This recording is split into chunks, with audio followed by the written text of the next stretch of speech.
සුබ උදෑසනක් ඔබ හැම කෙනෙක්ටම දෙවියන් වහන්සේගේ කරුණාව, දෙවියන් වහන්සේගේ අනුග්‍රහය, ආශිර්වාදයෙන් පූර්ණ දවසක් වේවා කියලා ප්‍රකාශ කරන ඔබ හැම කෙනෙකුගේම ජීවිත මත අපි හැම කෙනෙක්ම ඉතාමත් අමාරු අභියෝගාත්මක කාලයක් තුලිනුයි මේ ගමන් කරමින් සිටින්නේ. ඉතින් මම අද ඔබට කියන්න කැමතියි මෙවැනි කාලයක් තුල අපිට පවතින්න නම් අපිට අත්‍යවශ්‍යම දේ තමයි ඇදහිල්ල. ආමෙන්. මම මේ කාලේ පුරාවටම ඔබට කතා කරේ ඇදහිල්ල ගැන. ආමෙන්. ඉතින් ඇදහිල්ල නැතුව දෙවියන් වහන්සේත් එක්ක ගමන් කරන්නත් බෑ. ඇදහිල්ල නැතුව දෙවියන් වහන්සේව සතුටු කරන්නත් බෑ, ප්‍රසන්න කරන්නත් බෑ. ඇදහිල්ල නැතුව දෙවියන් වහන්සේගෙන් දේවල් ලබන්නත් බෑ. ආමෙන්.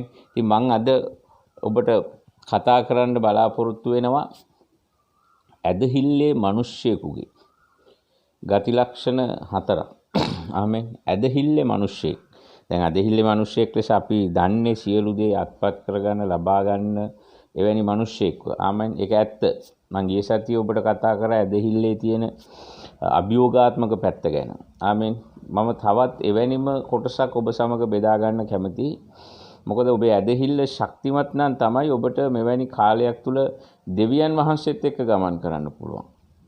දෙවියන් වහන්සේගේ කැමැත්ත මැද්දේ රැඳී සිටින්න පුළුවන්. ආමෙන්. දෙවියන් වහන්සේ දෙස බලා සිටින්න පුළුවන්. ඔබට මේ ඇදහිල්ල කියන එක ශක්තිමත් නම් විතරයි. ඒ නිසා අද දවසේත් අපි ඉතා අනර්ග දෙවියන් වහන්සේගේ වචනයෙන් කොටසක් බලන්න යනවා. මගේ මාතෘකාව තමයි ඇදහිල්ලේ මිනිස්සෙකුගේ ලක්ෂණ කියන එක. ගොඩාක් තියෙනවා. නමුත් මම ප්‍රධාන වශයෙන් ඔබ සමග කීපයක් මේ ඉතාමත් කෙටි වෙලාවකදී බෙදා ගන්න කැමතියි. ඔබ පෙරලා ගන්න ඔබේ බයිබලයේ හේබ්‍රේව පොතේ 13 වෙනි පරිච්ඡේදයට. හේබ්‍රේව 13 ගොඩාක් ප්‍රමාණයක් පද තියෙනවා. නමුත් අපිට අවශ්‍ය තැනකින් අපි පද කීපයක් බලමු. හේබ්‍රේව 13 14 ඉඳන් 17 දක්වා. ආමෙන්. හේබ්‍රේව 13 14 ඉඳන් 17. මක්නිසාද පවතින නුවරක් මෙහි අපට නැත. හේබ්‍රේව 13 14 වෙනි පදේ. හේබ්‍රේව පොතේ 13 වෙනි පරිච්ඡේදයේ 14 වෙනි පදේ. මක්නිසාද පවතින නුවරක් මෙහි අපට නැත. අප විසින් සොයන්නේ මතු පැමිණෙන නුවරය. එබැවින් දෙවියන් වහන්සේගේ නාමයට ස්තුති කරන තොල්වල පළවන ප්‍රශංසාව නැමැති පූජාව උන්වහන්සේම කරන කොටගෙන නිතරම දෙවියන් වහන්සේට ඔප්පු කරමු. නමුත් යහපත්කම් කරන්ටත් අනුන්ට බෙදා දෙන්නටත් මතක නැති නොකරන්න. මක්නිසාද ඒ ආකාර පූජාවලට දෙවියන් වහන්සේ ප්‍රසන්න වනසේක. නුඹලාගේ ප්‍රධානියෝ ගණන් දෙන්න සිටින්නන් මෙන් නුඹලාගේ ආත්ම ගැන රැකබලා සිටිති. ඔවුන් සුසුම්ලමින් එසේ කළොත් නුඹලාට අලාභ බැවින් සුසුම්ලමින් නොව ප්‍රීතිය එසේ කරන පිණිස ඔවුන්ට කීකරුව යටත් වෙන්න. මෙන්න මේ කොටසෙන් ඔබට කරුණු 4ක් ඇදහිල්ලේ මිනිස්සෙකුගේ ජීවිතයේ තියෙන කරුණු 4ක් මම ඔබ සමග බෙදා ගන්න කැමතියි. ඔබට මඟ පෙන්වන්න කැමතියි. ඔබව ඒ කරන කොටගෙන ශක්තිමත් කරන්නත් ඒ වගේම ඔබේ ජීවිතය පිළිබඳව ඔබට තියෙන දැක්ම වෙනස් කරන්නට නැත්නම් ඒකට අලුත් දෙයක් එකතු කරන්න මම කැමතියි මේ උදෑසන මේ ඉරුදින. ඉතින් අපි හැමෝම ඔබ දැන් උනන්දුවේ මේ වචනේ අල්ලගන්න. මේක ඔබේ ජීවිතය වෙනස් කරන පණිවිඩයක්. ආමෙන්. පළවෙනි කාරණාව නැත්නම් අපි හැඳින්වීමක් ලෙස මම නැවත ඔබට කිව්වොත් ක්‍රිස්තියානි ජීවිතය කියන්නේ ඇදහිල්ලේ ජීවිතයක්. අපි ගමන් කරන්නේ ඇදහිල්ලෙන්. අපි ජීවත් වෙන්නේ ඇදහිල්ලෙන්. ආමෙන්. අපි ධර්මිෂ්ඨ වුණේ ඇදහිල්ලෙන්. දෙවියන් වහන්සේගේ දරුවෙක් වුණේ ඇදහිල්ලෙන්. මේ සියල්ල සිද්ධ වුණේ අපි ඇදහිීම ඇතුලේ. ආමෙන්. දෙවියන් වහන්සේ තමන්ගේ පුත්‍රයා වන යේසුස් ක්‍රිස්තුස් වහන්සේ කරන කොටගෙන කළා වූ ක්‍රියාවලියත් අපි ඇදහිීමෙන්, අපි ඒකට යටත් වීමෙන්, අපි ඒක පිළිගැනීමෙන් තමයි අපි මේ ජීවිතයට ඇතුල් වුනේ. එතනින් පස්සෙත් අපි ගමන් කරන්නේ ඇදහිීමෙන්. ආමෙන්. ඒ නිසා අපි බලමු මොනවද මේ කාරණා කියලා. පළවෙනි එක 14 වෙනි පදේ. හේබ්‍රේව 13 14 වෙනි පදේ කියනවා මක්නිසාද පවතින නුවරක් මෙහි අපට නැත. අප විසින් සොයන්නේ මතු පැමිණෙන නුවරය. ඇදහිල්ලේ මිනිස්සෙක් ජීවිතය තේරුම් ගත්ත මිනිස්සෙක්. ආමෙන්. ඒක මම පැහැදිලි කරන්නම්. ඒ කියන්නේ දැන් භෞතිකත්වයෙන් ඔහු මිදිලා ජීවත් වෙන්නේ. භෞතිකත්වය අතෑරලා ජීවත් වෙන්නේ. දැන් මිනිස්සු ඔක්කොම මේ භෞතිකව Tamanට පෙනෙන තලයක් පස්සේ තමයි දුවන්නේ. හැබැයි ගැලවීම ලැබූ මිනිසයා දෙවියන් වහන්සේව අදහන මිනිසයාට ජීවිතයේ අරමුණ ජීවිතයේ මූලාශ්‍රය වෙනස් වෙලා තියෙන්න ඕන. ආමේන්. තවදුරටත් ඔහු මේකේ ඉන්නේ දේවල් රැස් කර බදාගෙන නේ අද මිනිස්සු ගත්තාම ඉඩම් අරවා මේවා කෙලවරක් නැති මේ මොනවාද? ඒ කියන්නේ කෙලවරක් නැති තෘෂ්ණාවක් පස්සේ දුවන්නේ. කෙලවරක් නැති තෘෂ්ණාවන් පස්සේ. එතකොට ඇදහිල්ලේ මිනිස්සෙක් මේ තෘෂ්ණාවෙන් ගැලවෙන්න ඕන. නැත්තම් මේ ජීවිතේ මේ තේරුම් ගැනීමෙන් අයින් වෙන්න ඕන. ආමෙන්. ඒ කියන්නේ ඔහුට දේවල් නැහැ කියන එක නෙමෙයි. ඔහු හිඟන්නේක් කියන එක නෙමෙයි. නමුත් ඔහුට දේවල් තියෙනවා. හැබැයි ඔහු ඒ කිසිවක් මත තමන්ගේ ජීවිතය පිහිටවල නැහැ. ආමෙන්. කිසිවක් මත තමන්ගේ බලාපොරොත්තුව තබලා නැහැ. මේ කිසිවක් මත තමන්ගේ ඉඩ කඩම් මත, ගෙවල් දොරවල් මත, යාන වාහන මත, දරුවෝ මත, නැතිනම් තමන්ගේ බැංකු ගිණුමේ තියෙන මුදල් මත, රැකියාව මත, මේ කිසිවක් මත, ඒ කියන්නේ භෞතිකව ඔහුට පෙනෙන කිසිවක් මත ඔහු තමන්ගේ ජීවිතය පිහිටුවලා නැහැ. ඇදහිල්ලේ මිනිස්සෙක් ඔහු පිහිටුවලා තියෙන්නේ නොපෙනෙන කෙනෙක් මත. ආමෙන්. ඒ තමයි දෙවියන් වහන්සේ මත. ඒකයි මෙතන මට ඔබට ගේන්න ඕනේ අදහස මක්නිසාද පවතින නුවරක් මෙහි අපට නැත. එතකොට ඔහු මේ ඔක්කොම මේ නිකන් අර දිව්‍ය ලෝකේ බවට මෙහෙපත් කරගන්න ඔහු උත්සාහ කරන්නේ නැහැ. ආමෙන්.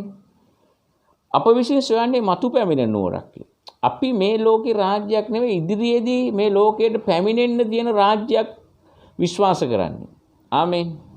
අපි මේ රජයන් නෙමේ විශ්වාස කරන්නේ යේසුස් ක්‍රිස්තුස් වහන්සේ කරුණ කොටගෙන දවසක මේ පොළොවට එන්න තියෙන රජයක් ගැන අපි විශ්වාස කරන්නේ. ආමෙන්. මිනිස්සු මේක තේරුම් අරගෙන නැහැ. මේක ටිකක් ගැඹුරු කාරණාවක්. මම ඔබට මේ තාමත් පැහැදිලිව තේරුම් කරලා දෙන්න හදන්නේ. අපි තේරුම් ගන්න ඕනේ මේ ජීවිතය මේ කිසිවක් අපිට අයිති නැහැ. හැබැයි එහෙමයි කියලා අපිට භුක්ති විඳින්න බැරි කමක් නැහැ. දෙවියන් වහන්සේ මේ සියල්ලේ නිමැවුම් කරු අයිතිකරු හැමදේම. ආමෙන්. ඒක හරියට අර ඔබ දන්නවනම් ෆිනෑන්ස් දාලා වාහනයක් ගත්තාම ඒකේ පොතේ අයිතිකරුව හැටියට අපේ නම තියෙනවා. ඊට උඩින් තියෙනවා පරම අයිතිකරු කියලා. පරම අයිතිකරුව හැටියට ඉන්නේ ඒ ෆිනෑන්සෝ ඒ මූල්‍යමය ආයතනය. ඒකට මේ ජීවිතෙත් එහෙමයි. අපිට හිතෙනවා මේ අපේ දේවල්, අපේ ඉඩම්, අපේ ගෙවල්, අපේ මේ සියල්ල අපේ දේවල් වගේ පේනවා. හැබැයි ඒ සියල්ලට උඩින් කෙනෙක් ඉන්නවා. එයා තමයි මේ සියල්ලේ සැබෑ අයිතිකරු. ඒ තමයි දෙවියන් වහන්සේ. ආමෙන්. ඔබ මේක තේරුම් ගත්තොත් මේක ඇදහිල්ල නැතුව මේක තේරුම් ගන්න බෑ. ආමෙන්. ඔබ දෙවියන් වහන්සේත් එක්ක යන ගමනේ ඔබට ඇදහිල්ල ඕනේ මේ කාරණාව තියෙන. ඒ නිසා ඔබ ඒකෙන් කියන්නේ ඔබ දේවල් භුක්ති විඳින්න එපා, ගෙයක් දොරක් හදන්න එපා, යාන වාහන ගන්න එපා. එහෙම එකක් නෙමෙයි කියන්නේ. අර ආගමිකව කියන අර සියල්ල අනිත්‍යයි, දුකයි ඒක ගැන නෙමෙයි මම කියන්නේ. අපි මේ සියල්ල තියාගෙන ඉන්නවා. අපි ඉඩ කඩම් ගන්නවා, ගෙවල් දොරවල් හදනවා, දේවස්ථාන ගොඩ නගනවා. හැබැයි මේ එකක්වත් මත නෙමෙයි අපේ ජීවිතය කියන එක තියෙන්නේ. ආමෙන්. අපි අපේ ජීවිතය පිහිටවලා තියෙන්නේ දෙවියන් වහන්සේ මත. උන්වහන්සේගේ පුත්‍රයාගේ පූජාව මත සහ උන්වහන්සේගේ වචනය මත. ආමෙන්. හලෙලූයා. නැත්තම් අපි තාම නිකන් අර පොළවේ ගැලවීම නොලබපු මිනිස්සු වගේ. අඟලට ඉඩමේ අඟලට රණ්ඩු වෙනවා, පාරට රණ්ඩු වෙනවා. තේරුණාද? හරිද? බෙදා ගන්න බෑ, හැමදේම බදාගෙන දුක් විඳිනවා මිනිස්සු. එහෙම බදාගත්ත මිනිස්සු ජීවිතේ දුක් විඳිනවා. ඒක අපි හොඳින් අවබෝධ කරගන්න ඕනේ. ඔබට දුක් නොවි ජීවත් වෙන්න නම් ඔබ තේරුම් ගන්න ඕනේ මේ එකක්වත් නෙමෙයි මගේ ජීවිතේ. මගේ ජීවිතේ තියෙන දෙවියන් වහන්සේ සමග. උන්වහන්සේ මාව මැව්වා. උන්වහන්සේට මං ගැන සැලැස්මක් තියෙනවා. මේ වටපිටාවේ තියෙන සියලු දේ අහිමි වුණත් නැවත උන්වහන්සේට මං ගැන සැලැස්මක් තියෙනවා. ආමෙන්. අපි ඉස්සරහට යනවා. මොකද දෙවියන් වහන්සේයි මගේ ජීවිතේ මූලාශ්‍රය. ආමෙන්. භෞතික දේවල්වත් මුදල්වත් කිසි දෙයක් නෙමෙයි. මේ විදිහට අපි මේ භෞතික තලයේ අතෑරලා දෙවියන් වහන්සේව අපේ ජීවිතේ තදින් අල්ලගත්තාම සැබවින්ම භෞතික දේවල් අපි සතුව තියෙන්න යනවා. ආමෙන්. අද ගොඩාක් මිනිස්සු රණ්ඩු වෙනවා මොනවටද මේ? සල්ලි වලට, ඉඩ කඩම් වලට, ගෙවල් දොරවල්, යාන වාහන, පෞල් ප්‍රශ්න. ඇයි මේ ජීවිතය ඔවුන්ට අහුවෙලා තියෙන්නේ ඔවුන්ට පේන තලය විතරයි. එතනින් එහා එකක් තියෙනවා කියලා අපි අවබෝධ කරගත්ත දවසට අපි මේ තලය පාලනය කරන්න යනවා. දැන් වෙලා තියෙන්නේ මේ තලයේ මැදින්. ඒ කියන්නේ ඇහැට පේන ඉඩම අපිව පාලනය කරනවා. අපි ඉඩම පාලනය කරනවා නෙමෙයි. සල්ලි අපිව පාලනය කරනවා. අපි සල්ලි පාලනය කරනවා නෙමෙයි. හැබැයි ඇත්තටම අපි දෙවියන් වහන්සේව අවබෝධ කරගත්තාම මේ දේවල් අපි පාලනය කරනවා. මේවා අපි දන්නවා මේවා අපි භුක්ති විඳිනවා. මේවා අපි වෙන කෙනෙකුට පවර්ලා යන්න යනවා. ආමෙන්. හලෙලූයා. අපි සැබවින්ම දේවල් අපේ කී අල්ලගත්තට ඇත්තටම අපේ නෙමෙයි. උදාහරණයක් ලෙස ඔබට අපි නිකන් කියමු නේ වාහනයක් තියෙන කෙනෙක් මිනිස්සෙකුට X කියලා මිනිස්සෙකුට වාහනයක් දෙන එක එයාගේ එයා මහන්සියෙන් හම්බ කරලා අරන් තියෙන්නේ. හැබැයි හොරෙකුට අදාළ නැහැ නේ ඒක එයාගේ කියන එක. හොර ඇවිල්ලා ඔක හොරකම් කරගෙන. ආමේ එතකොට මේක මේ මගේ නමට තිබුණා මේක මෙහෙම තිබුණා රේම තිබුණා කියලා ඒවා අපි ගාත් එක්කම තියෙයි කියලා ස්ථාවර භාවයක් ස්ථිර භාවයක් නැහැ. මේ පේන කිසි දෙයක. ආමේ මම හිතනවා ඔබට පැහැදිලි ඇති කියලා. එහෙනම් ස්ථීරතාවය තමයි දෙවියන් වහන්සේ. ආහස පොළොව පහව ගියත් උන්වහන්සේගේ වචනේ පහ වෙන්නේ නැහැ. උන්වහන්සේ පහ වෙන්නේ නැහැ. උන්වහන්සේ කිසි අන්දමකින් අපිව අතාරින්නේ නැහැ. මෙන්න මෙතනයි ජීවිතේ තියෙන්නේ. ඔබ ඇදහිල්ලෙන් මේ කරුණු තේරුම් ගත්තොත් ඔබ ජීවිතේ ජයග්‍රාහකයෙක්. ඔබ සතුව මේ කියන භෞතික තලයේ සියලු දේ තියෙන්නේ නැහැ. ආමේ. හැබැයි ඔබ දැනගෙන ඉන්න යනවා මේ සියල්ල දෙවියන් වහන්සේගෙන් මට ආපු දේවල්. මේවා මම පාවිච්චි කරනවා. කාට හරි දෙනවා. බයිබලයේ කියන්නේ සියල්ල පාවිච්චි කිරීමෙන් දි รา යන්න තිබේ. ආමෙන්. සියල්ල පාවිච්චි කරලා දිරලා යන්න තියෙන්නේ. නැත්නම් ඊළඟ પરම්පරාවට බාර දීලා යන්න තියෙන්නේ. ආමෙන්. අපි මේවා නිකන් ගබඩාකාරයෝ. අයිතිකාරයෝ නෙමෙයි අපි. අපි රණ්ඩු වෙනවා අඟලට රණ්ඩු වෙනවා මිනිස්සු. තමන්ගේ ඉඩමේ අඟලටත් මිනිස්සු තව මිනිහෙක් මරලා. ඇයි ඒ ඔවුන්ට අහුවෙලා තියෙන ජීවිතේ ඒගොල්ලෝ හිතන්නේ මේ මගේ අම්මගෙන් තාත්තගෙන් අම්මෝ මේ ඉඩම නම් මොනවා කරත් මම්මෝ මෙතනින් එහාට මුකුත් හොල්ලන්න බෑ. ඒ කියන්නේ ඔවුන් ජීවිතය කියන එක කවදාවත් අත්දැකලා නැහැ. එහෙම අල්ලගත්ත මිනිස්සු නිකන් දුක් විඳින විතරයි. ආමෙන්. ඒ නිසා ජීවිතය ඇදහිල්ලේ මිනිස්සයා තේරුම් ගන්නවා ජීවිතය භෞතික එකක් නෙමෙයි ආත්මික එකක්. එතකොට ඔහු හැසිරෙන විදිය, අනුදෙනු කරන විදිය, කතා කරන විදිය, ජීවත් වෙන විදිය ඔහු බොහොම නිදහස් දේවල් භුක්ති විඳින මිනිසෙක් බවට පත් වෙනවා. පළවෙනි කාරණාව ඒකයි.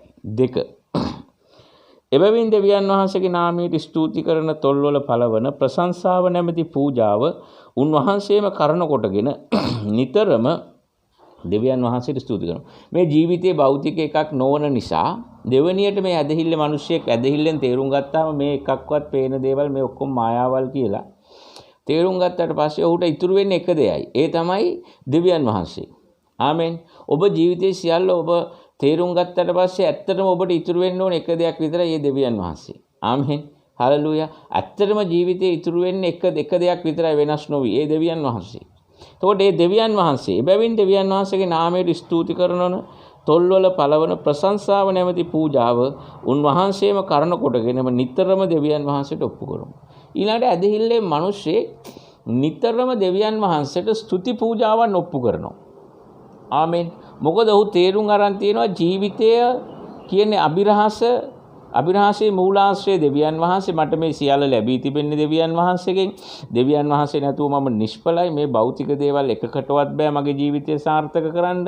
සහ මේ එකක්වත් මතවත් මගේ ජීවිතේ නෑ කියලා තේරුම් ගත්තාම සහ මට ලැබී තිබෙන සියල්ල ලැබී තිබෙන්නේ දෙවියන් වහන්සේගෙන් බව තේරුම් ගත් පසු එක දෙයයි ඔබේ මුඛයේ ඉතුරු වෙන්න යන්නේ. ඒ තමයි ස්තුතිය. ඒ තමයි ප්‍රශංසාව. ඒ තමයි নমස්කාරය. ආමෙන්. හලෙලූයා. ඒ තමයි ස්තුතිය, ප්‍රශංසාව, নমස්කාරය. ඔබ එතන ඉඳන් නිතරම එක දෙයක් කරන්න යනවා. ඇදහිල්ලේ මිනිස්සෙක් නිතරම එක දෙයක් කරනවා. නිතරම දෙවියන් වහන්සේට ස්තුති කරන උන්වහන්සේ කරන කොටගෙන. උන්වහන්සේම කරන කොටගෙන කියලා මෙතන කියන්නේ උන්වහන්සේ තුලින්ම අපිට ලැබුණු දේවල්, උන්වහන්සේගේ පුත්‍රයා තුලින් ලැබුණු ගැලවීම, සුද්ධාත්මයන් වහන්සේ මේ ජීවිතය ගැන උන්වහන්සේ තුලින් උන්වහන්සේගේ ආත්මයන් වහන්සේ කරන කොටගෙන උන්වහන්සේටම ස්තුති කරනවා. ආමෙන්. මේක මුකුත් නෑ අපේ. අපි හිතාගෙන ඉන්නවා මේකේ දැන් සභාවේ එහෙම මිනිස්සු හිතාගෙන අපි මාර පොරවල් අපි නැති වුණොත් ඉතින් සභාවත් ඉවරයි නේ. දැන් ගොඩාක් මේ සේවයේ මිනිස්සු ගිහින් තියනවා දාලා ගිහින් තියනවා. මම එක තැනක ස්ථාවරව ඉන්නවා. දෙවියන් වහන්සේයි මායි මට අපිට ආයෙ අලුතෙන් පටන් ගන්න පුළුවන්. නැති වුණ ඕනම දෙයක් අපි කිව්ව මගේ ජීවිතේ අවුරුදු 15ක් නැති වෙලා නම් මට තව අවුරුදු 40ක් ඉස්සරහට තියෙනවා නම් දෙවියන් වහන්සේලා මටයි තව 40ක් දේවල් කරන්න පුළුවන්. මේ එකක්වත් මතවත් නෙවෙයි. ඒ නිසා නිතරම දෙවියන් වහන්සේට ස්තුති කරන්න. මේක රහසක්. මේ අර ඉංග්‍රීසියෙන් කියනවා when you are thankful your tank is full. ඔබ ස්තුතිවන්ත වෙනකොට ඔබේ ටැංකිය නිතරම full වෙන්න යනවා. නිතරම දෙවියන් වහන්සේට ස්තුති කරනවා. ඇදහිල්ලේ මිනිස්සෙක් ඕනම තත්වයක් ඇතුලේ දෙවියන් වහන්සේට ස්තුති කරනවා. ආමෙන්. ස්තුතිවන්ත වෙනවා. ඕන දෙයක් දෙවියන් වහන්සේ වෙනුවෙන් අත්හරින්න ලෑස්ති. ඔහු යහපත වගේම ඔහුගේ ජීවිතයේ යම් අර්බුදකාරී කාලයන් වලත් දෙවියන් වහන්සේට ස්තුති කරනවා. ආමෙන්. අර හබක්කුක් අනාගත වක්තෘවරයා කියනවා දැන් මිදිවැල් වල ඵලදාව නැහැ. එතකොට පට්ටි වල ගවයෝ නැහැ. කිසි දෙයක් නැහැ. හැබැයි මම මගේ ප්‍රශංසාව නවත්තන්නේ. ආමෙන්. පැහැදිලිද? එයා කියන ඔක්කොම මිදිවැල් වල දැන් ගෙඩි එන්නෙත් නැහැ. මගේ කිරි ගවයෝ අර පට්ටි වල ඒ බැටළුව මොකුත් නැහැ දැන්. ඔක්කොම නැති වෙලා. හැබැයි මම දෙවියන් වහන්සේට කරන ප්‍රශංසාව නවත්තන්නේ. ඇදහිල්ලේ මිනිස්සෙක් අකණ්ඩව ප්‍රශංසා කරනවා. අකණ්ඩව ස්තුති කරනවා. අකණ්ඩව දෙවියන් වහන්සේත් එක්ක ගමන් කරන අරුබුද මොන ප්‍රශ්න තිබුණා. ඔබ කල්පනා කරන්න මේ උදෑසන ඔබේ ජීවිතය ගැන. ආමෙන්. පළවෙනි එක ඔහු ජීවිතයේ මූලාශ්‍රය මේක භෞතික එකක් නෙමෙයි කියන එක ඇදහිල්ලෙන් තේරුම් ගන්නවා. එතන ඉඳන් සියල්ලේ අයිතිකරු දෙවියන් වහන්සේ බව ඔහු වටහා ගැනීමත් සමග ඔහුට ඉතුරු වෙනවා එක දෙයක්. ඒ දිගටම දෙවියන් වහන්සේට ස්තුති ප්‍රශංසා කරන එක. ආමෙන්. ස්තුති කරනවා. නිරන්තරයෙන් දෙවියන් වහන්සේට ස්තුති කරනවා. හැම වෙලාවෙම ස්තුති කරනවා. තමන්ගේ රට ගැනත් දෙවියන් වහන්සේට ස්තුති කරනවා. ආමෙන්. හැම දෙයක් ගැනම දෙවියන් වහන්සේට ස්තුති කරනවා. තමන්ගේ සභාව ගැන ස්තුති කරනවා. ඔහු තවදුරටත් විවේචකයෙක් වෙන්නේ. ආමෙන්. අද සභාවල විවේචකයෝ වැඩි. ආමෙන්. අද සභාවල අපි කියන්නේ ඊඩම් ප්‍රශ්න අර ප්‍රශ්න මේ ප්‍රශ්න නේ අඟලට දෙකට මරා ගන්න මිනිස්සු වැඩි දැන්. ඇයි දන්නවද? ජීවිතේ තේරුම් ගන්න නැහැ. අපි වයසට ගියා කියලා අපිට ජීවිතේ තේරෙන්නේ නැහැ.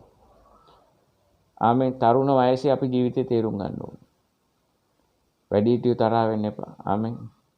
ඔබ හැම කෙනෙක්ම ඒ නිසා ජීවිතේ තේරුම් අරන් නිරන්තරයෙන් දෙවියන් වහන්සේට ස්තුති කරන්න. හැම මොහොතකම දෙවියන් වහන්සේට ස්තුති කරන්න. ඒක නිතරම කරන්න ඕනේ. ඔබේ මුඛයේ තියෙන්න ඕනේ ඵල නේ. ඔබේ තොල්වල ඵලය තමයි ප්‍රශංසාව, ස්තුතිය, নমස්කාරය. ඒ තමයි ඇදහිල්ලේ මිනිසෙක්ගේ දෙවෙනි ලක්ෂණය. තුන්වෙනි කාරණාව අපි බලමු. 16 වෙනි පදය. නමුත් යහපත්කම් කරන්ටත් අනුන්ට බෙදා දෙන්නටත් මතක නැති නොකරන්න. මක්නිසාද ඒ ආකාර පූජාවලට දෙවියන් වහන්සේ ප්‍රසන්න වනසේක. මං කිව්වාගේ මුලින්ම තේරුම් ගත්තාම මේ ජීවිතයේ භෞතික දේවල් මත රඳා පවතින්නේ නැහැ කියන එක ඔබ තේරුම් ගත්තාම ඔබ ස්තුතිවන්ත වෙනවා. එතනින් අතර වෙන්න එපා. කටින් විතරක් නෙමෙයි. ඇදහිල්ලේ මිනිස්සේ ක්‍රියාවෙන් දේවල් කරන්න ඕනේ. ඊළඟට කියනවා නමුත් යහපත්කම් කරන්ටත් අනුන්ට බෙදා දෙන්නටත් මතක නැති නොකරන්න. මක්නිසාද ඒ ආකාර පූජාවලට දෙවියන් වහන්සේ ප්‍රසන්න වෙනසේක. එක දෙයක් මතක නැති කරන්න එපාලු. ඒ තමයි යහපත්කම් කරන්න. ඔබට හැකි හැම වෙලාවෙම මිනිස්සුන්ට යහපත කරන්න. ආමෙන්. ඔබට හැකි හැම වෙලාවෙම මිනිස්සුන්ට සභාවට අපි එක සතියක අර මම කිව්වනේ පේතෘස් පොතේ කියන පළමු කොට ඇදහිල්ලේ පවුලට අයිති වුවන්ට යහපත්කම් කරන්න. නිතරම ඔබේ සභාවට යහපත් දේ කරන්න. ඔබේ ඇදහිලි නේ ඔබට අනුන්ට බෙදා දෙන්න මතක නැති නොකරන්ට.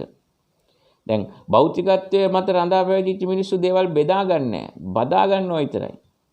බදා ගත්තාම නිදහසක් නැහැ. ආමෙන්. රයිට්. බදාගෙන නිදහසක් නැහැ. ඔබට දෙවියන් වහන්සේ ඔබට දීලා තියෙන්නේ ඔබට විතරක් නෙවෙයි.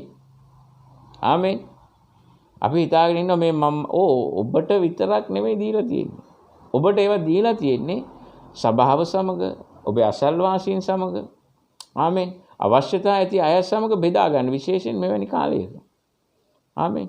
ඔබ බෙදා ගැනීම කරන්නේ නැත්නම් ඒ කියන්නේ ඇදහිල්ල ඕනි බෙදා ගන්න. විශේෂයෙන් මේ වගේ අමාරු කාලයක ඔබ ළඟ තියෙන දෙයක් අපි කියමු කෙනෙක් ළඟ හාල් කිලෝ 5ක් තියෙන්නේ. එයා ඒකෙන් තව කිලෝ 2ක් තව කෙනෙක් එක්ක බෙදා ගන්නවා කියනකොට ඒක තමයි ඇදහිල්ල. ඒ කියන්නේ ඔහුට විශ්වාසයි දෙවියන් වහන්සේ ඔහුට සපයයි කියන එක. එහෙම විශ්වාසයක් නැති අය බෙදා ගන්නෑ. දෙවියන් වහන්සේ කරේ ඇදහිල්ල නැති මිනිස්සු දේවල් බෙදා ගන්නෑ. ආමෙන්.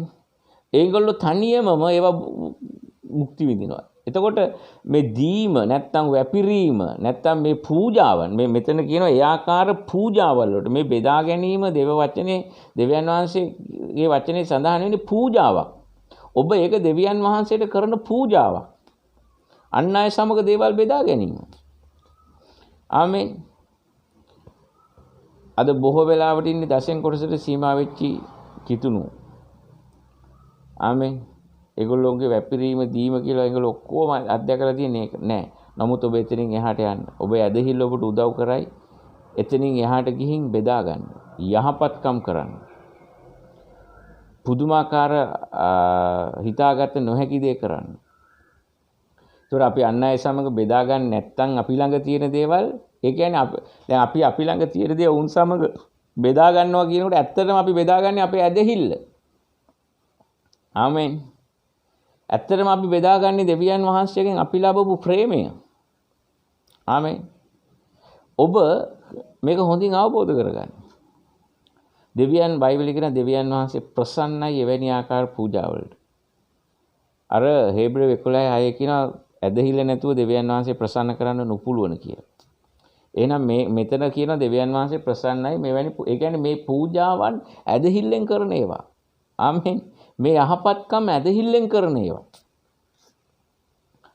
මම හිතනවා ඔබට වැටහෙනවා ඇති කියලා මම කියන්නේ. පළවෙනි දේ ඔබ ජීවිතේ යථාර්ථයේ තේරුම් ගන්න. ඊට පස්සේ ඔබේ මුඛය වෙනස් වෙනවා. ඒ ඔබේ තේරුම් ගැනීමත් එක්ක ඔබේ මුඛය වෙනස් වෙනවා. ඔබ දෙවියන් වහන්සේට ස්තුති ප්‍රශංසා කරන මිනිසෙක් වෙනවා. අරයට මෙයාට දොස් කිය අතන මෙතන මේ සමහර මිනිස්සු දේවදාසයන්ට දොස් කියලා කරන්න දෙයක් නැහැ එතනින් එහාට. ආමෙන්. රයිට්. මම එක දෙයයි ඔබ හැම කෙනෙක් ගැනම කරන්නේ හැම උදෑසනම ඔබ හැම කෙනෙක් ගැනම දෙවියන් වහන්සේට ස්තුති කරනවා.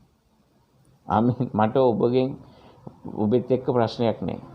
ඔබට මාත් එක්ක කාට හරි මං හිතනවා එහෙම නැහැ කියලා කාට හරි ප්‍රශ්නයක් නම් ඒක මට කරන්න දෙයක් නැහැ. ඒක මගේ ප්‍රශ්නයක් නෙමෙයි. ආමෙන්. ඔබ අද මිනිස්සු මේවා තේරුම් අරගෙන නැහැ.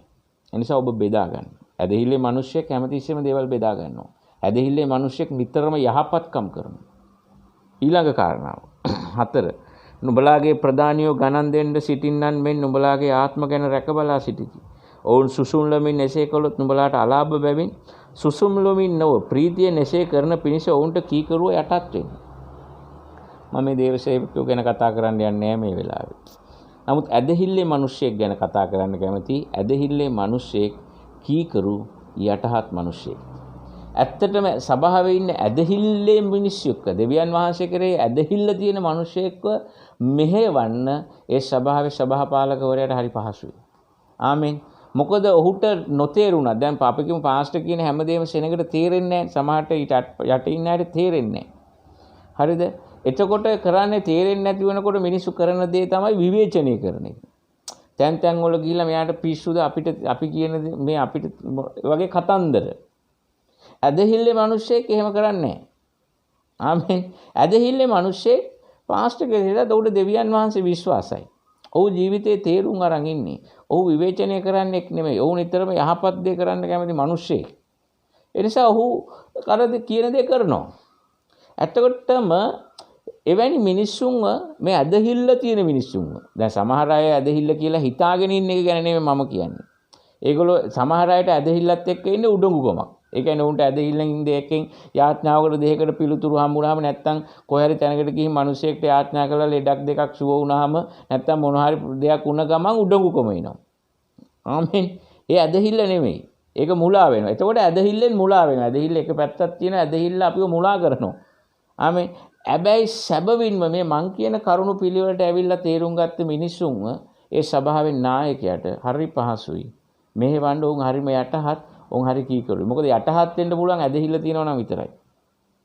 ඇදහිල්ල නැති මිනිස්සු යටහත් වෙන්නේ නැහැ. ඇත්තටම ඇදහිල්ල නැති මිනිස්සුන්ට උපදෙස් දීලා තේරුමක් නැහැ.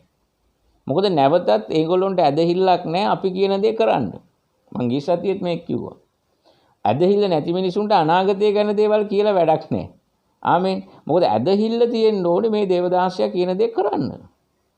ආමෙන්. ඇදහිල්ල නැතුව නැති අයව මෙහෙවන්න බෑ අපිට. දැන් මෝසෙස්ට මොකද උනේ? අර දේශයේ බලන්න 12 දෙනෙක් ඇරියා. 10 දෙනෙක් ඇවිල්ලා කිව්වේ ඇදහිල්ල නැහැ. ඇදහිල්ල නැහැ ඒගොල්ලෝ. ඒගොල්ලෝ කිව්වෙම නෙගටිව්.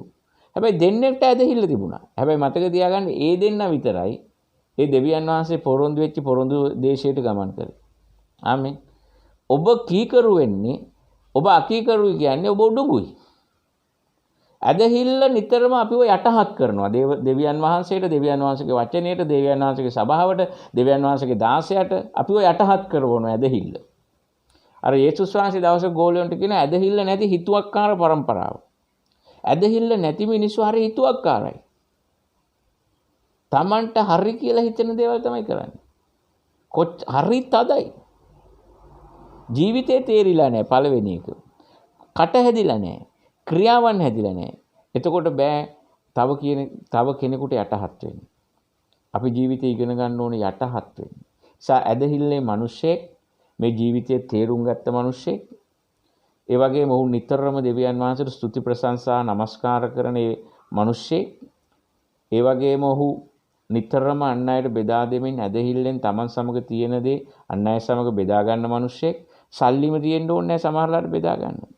අපි රැස් කරන දේ තමයි අපිට බෙදා ගන්න පුළුවන්. උදාහරණයක් ලෙස මම සල්ලි රැස් කරන මිනිස්සෙක් නෙමෙයි. ආමෙන්. එහෙමයි කියලා මම මුදල් නොදී ඉන්නවා කියනනේ මට පුළුවන් හැමතෙම මම උදව් කරනවා. හරිද? හැබැයි මම රැස් කර ගන්නවා සතිපතා යාඥා කර කර රැස් කරන දේ ඔන්න මම ඔබත් එක්ක බෙදා ගන්නවා. ආමෙන්. අර පේතුරුස් කියනවා රන් රිදී මට නැහැ. හැබැයි මන් ළඟ තියෙනවා දෙයක් මම ඒක උඹ එක්ක බෙදා ගන්නවා. ඒ තමයි මගේ ඇදහිල්ල මම උඹත් එක්ක බෙදා ගන්නවා. මම යේසුස් වහන්සේ උඹත් එක්ක බෙදා ගන්නවා. නැගිටලා ඇවිදපන්. ආමෙන්. හලෙලූයා. ආමෙන්. රන් රිදී ඕනේ නැහැ මිනිහගේ ජීවිතය වෙනස් කරන්න. ආමෙන්.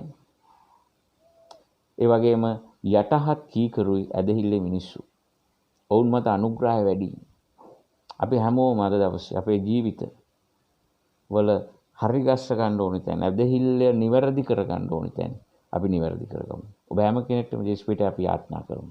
ස්වාමීනි මේ සෙනග ඔබගේ හස්තයට බාර කරනවා. මේ වචනේ හසන සියලු දෙනා මත ඔබගේ අනුග්‍රහය පිට අනුග්‍රහය දෙමින් උන්ගේ ජීවිත පරිවර්තනය කරගන්න.